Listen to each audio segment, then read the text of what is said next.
अस्सलाम वालेकुम जी। ये वीडियो मुलाहिजा कीजिए और ये देखिए कि ये हो क्या रहा है इस मुल्क में। एक साल से हम लोग इधर ईएसपी के तौर पे सर्व कर रहे हैं, किसी को कोई शिकायत नहीं आई। इस तरह के वाकयात हमने 3 पूरे निभाए हैं। आप लोग को हम पे पूरा ट्रस्ट होना चाहिए।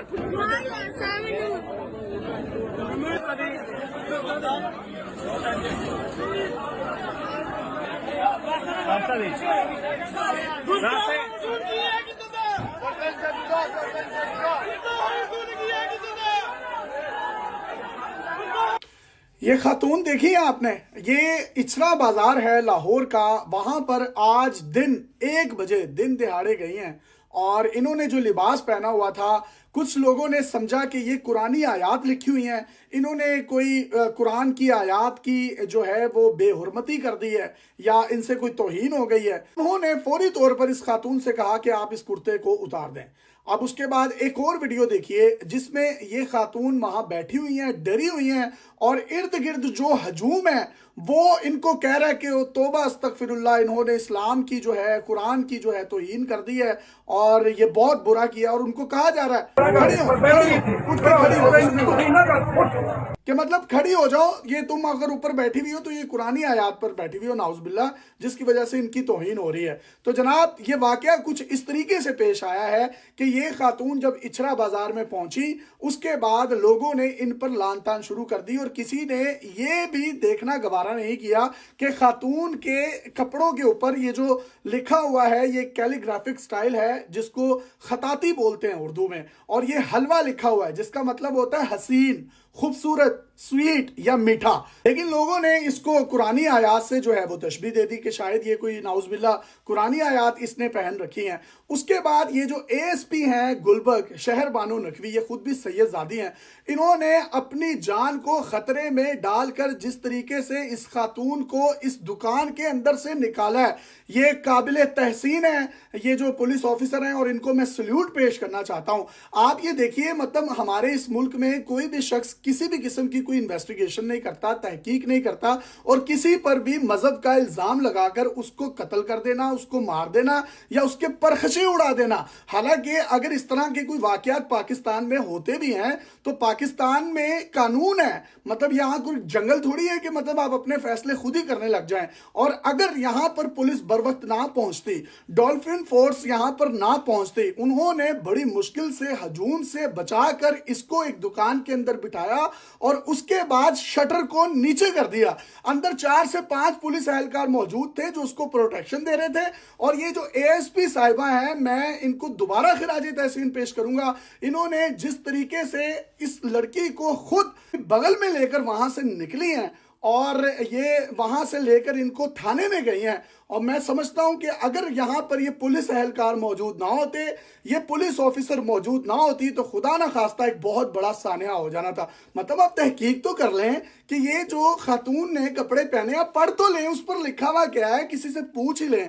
उसके बाद सोने पे सुहागा ये हुआ है कि कुछ आलमे दीन इनके साथ बैठे हुए हैं और वो कह रहे हैं जी हमने इनको जो है वो माफी दे दिया। भाई किस चीज की माफी दे दी आपने? उसमें हलवा लिखा हुआ है और उसका मतलब हसीन, खूबसूरत, स्वीट या कोई मीठा है। कोई कुरानी आयत तो नहीं है, लेकिन उसके बावजूद उसने माफी मांगी है। साथ जो उलमा इकराम बैठे हुए हैं उनकी मौजूदगी में उसने माफी मांग ली। उसने कहा कि मैं खुद एक दीनदार घराने से ताल्लुक रखती हूँ, मैं मुसलमान होने के बावजूद इस तरह का तसव्वुर भी नहीं कर सकती। ये एक ब्रांड से मैंने कपड़े लिए, मुझे बहुत खूबसूरत लगे, जिसको मैंने जेबेतन कर लिया। अगर मुझे पता होता कि इस तरह का कोई मामला है तो मैं कभी भी इन कपड़ों को ना खरीदती। मैं फिर भी आप सबसे कौन से मैं माफी मांगती हूं।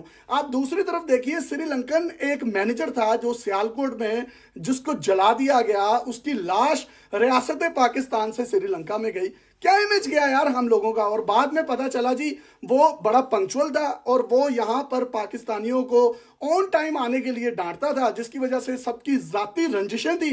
उन्होंने उस जाती रंजिश को मजहब का गलत रंग देकर उसको ना सिर्फ कत्ल किया, उसकी लाश की बेहुरमती की और किस तरीके से पाकिस्तान की पूरी दुनिया में जग हसाई हुई। इसी तरीके से आप ये देख लीजिए जड़ावाला वाला वाकया, हमारी जो मिनोरिटीज हैं उनके घर जला दिए गए, मतलब वो कुछ भी नहीं नहीं छोड़ा, उनके घरों तक को जो है वो आग लगा दी गई। पूरे पाकिस्तान की जग हसाई हुई पूरी दुनिया में। ये कब तक मामला जो है इस तरह से चलते रहेंगे? अगर खुदा ना खास्ता कोई जंग भी हो और जंग के हालात में भी मुसलमानों को दूसरे मजाहिब की जो इबादत गाहें हैं उनको जलाने का हुक्म नहीं है, ये वाज़े तौर पर हमारे इस्लाम में लिखा हुआ है। लेकिन ये कौन लोग हैं जो कि ये छोटी छोटी बातें जिनको झूठ के लिबादे ओढ़ कर मजहब का रंग देकर किसी को भी मर्डर कर दिया जाता है, कत्ल कर दिया जाता है, फिर उस पर तौहीन मजहब, तौहीन रिसालत, तौहीन कुरान लगा दिया जाता है।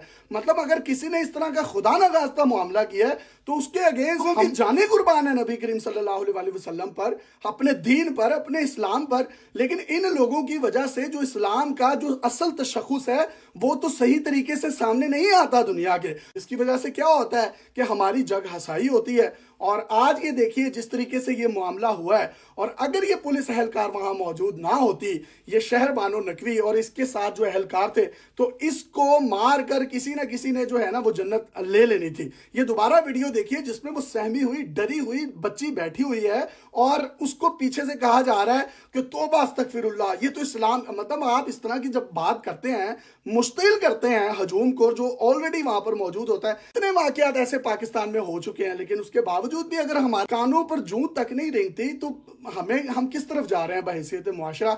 हमें इस चीज पर रिव्यू करने की सख्त जरूरत है। पाकिस्तान में कवानीन मौजूद हैं, अगर कोई इस तरह का मुजरिम इर्तकाब करता है इस जुर्म का तो उसके लिए अदालतें मौजूद हैं। आप पुलिस को बुलाएं, पुलिस उसकी इन्वेस्टिगेशन करे, उस पर FIR दे, अदालतें मौजूद हैं। लेकिन अगर आप अपनी अदालत जो है वो बना लेंगे और खुद ही फैसले करने लग जाएंगे तो यहां पर तो कोई भी किसी पर भी खड़ा होकर कुछ झूठा इल्जाम लगाएगा और उसको कत्ल कर दिया जाएगा। निहायत अफसोस हुआ है। लेकिन मैं खिराज तहसीन फिर से पेश करना चाहता हूं ये शहर बानो नकवी साहिबा को। मैम, आपने बहुत अच्छा काम किया है। Keep up the good work. Thank you.